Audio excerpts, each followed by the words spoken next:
Oh my god, it's so hot. Hi, welcome to Do It in Malta. Today I am in Valletta, the capital of the country, and I will explain you why it was named the most beautiful capital in Europe. And it's not just an accident. I think this city is beautiful, mystery, and also it's charged of a lot of history. So let's go with me and discover this amazing capital. Also on August, Valletta, my God, is the hell.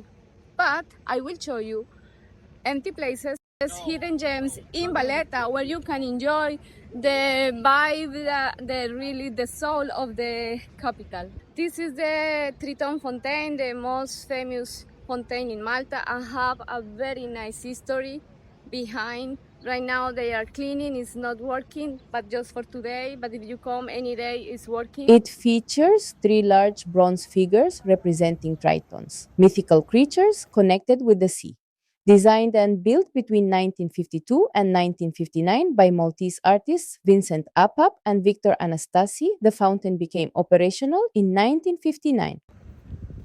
One of Valletta's most impressive features is its massive system of fortifications. The city was built after the Great Siege of 1565 when the Knights of St. John defended Malta against the Ottoman Empire. Construction began in 1566 under Grand Master Jean de Valletta, who gave the city its name. Today, the walls and bastions are an important reminder of Malta's military history and offer spectacular views of the Grand Harbor. As we enter Valletta, we find the modern Parliament House designed by the famous architect Renzo Piano.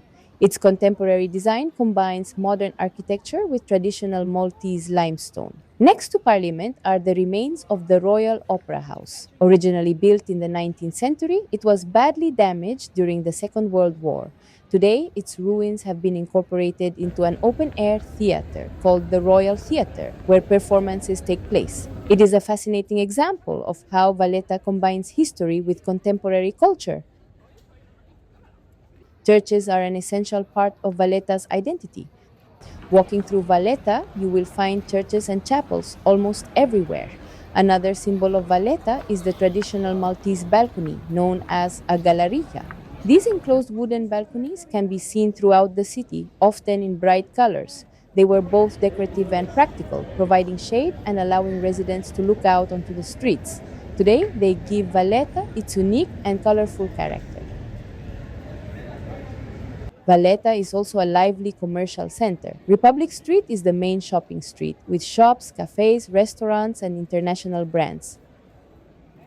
We are in the Trick Il Mercanti, real name. And if you can see behind of me, there are, oh, sorry,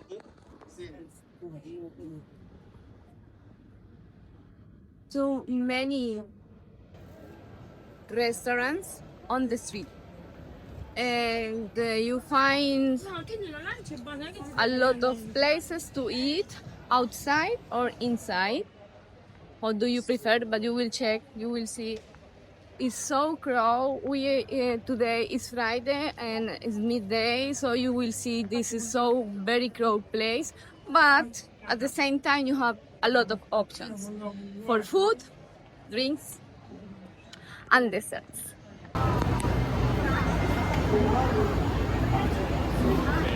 I think nobody wants to sit here because it's so hot right now. So hot. Merchant Street is another popular area offering local products, food, and a more traditional atmosphere. These streets allow visitors to experience modern Maltese life while surrounded by historic architecture. Valletta also has charming bookshops where visitors can find books about Malta, its history and culture.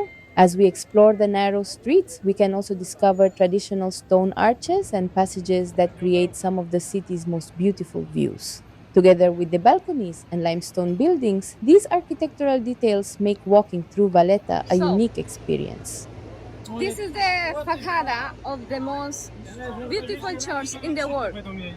And you can see it's very simple, and you don't imagine what is hidden inside of this church. It is also home to Caravaggio's masterpiece, The Beheading of Saint John the Baptist. Valletta has several important museums.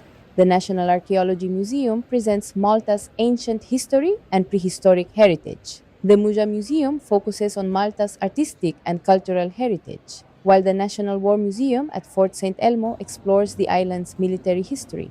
These museums help us understand the long and fascinating history behind Valletta's streets and buildings. And that brings us to the end of our tour of Valletta. From its impressive fortifications and Triton Fountain to its churches, balconies, shopping streets, and museums, Valletta offers a unique combination of history, culture, and Mediterranean life.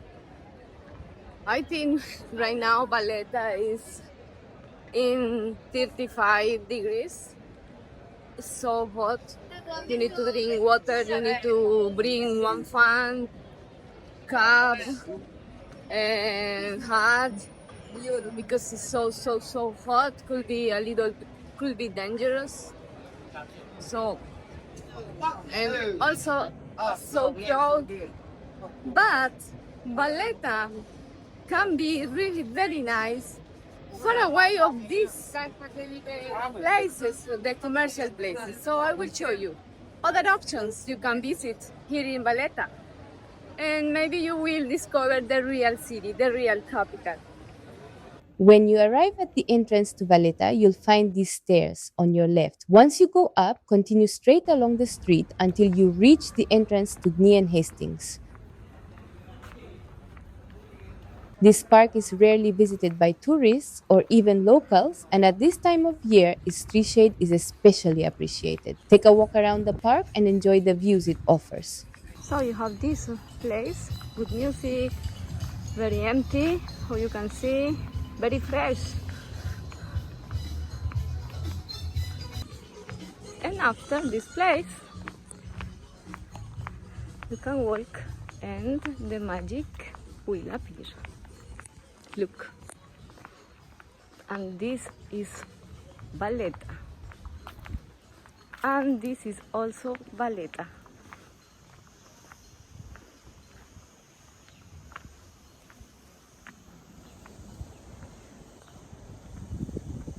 And if you walk straight, you will find my advice place.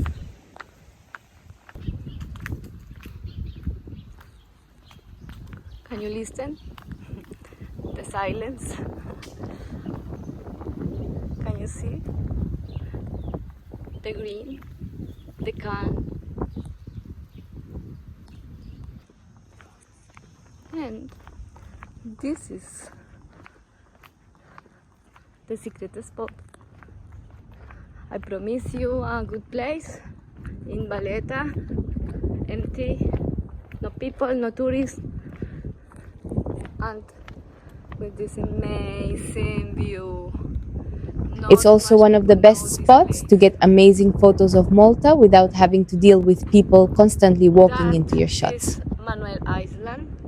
That is the fort of Manuel Island where was filmed Game of Thrones. It's not allowed, no, walk over this wall. It's not allowed. But I can say the people do it. Sometimes I did it, but it's dangerous. And this is the view from here. And this is also in Valletta.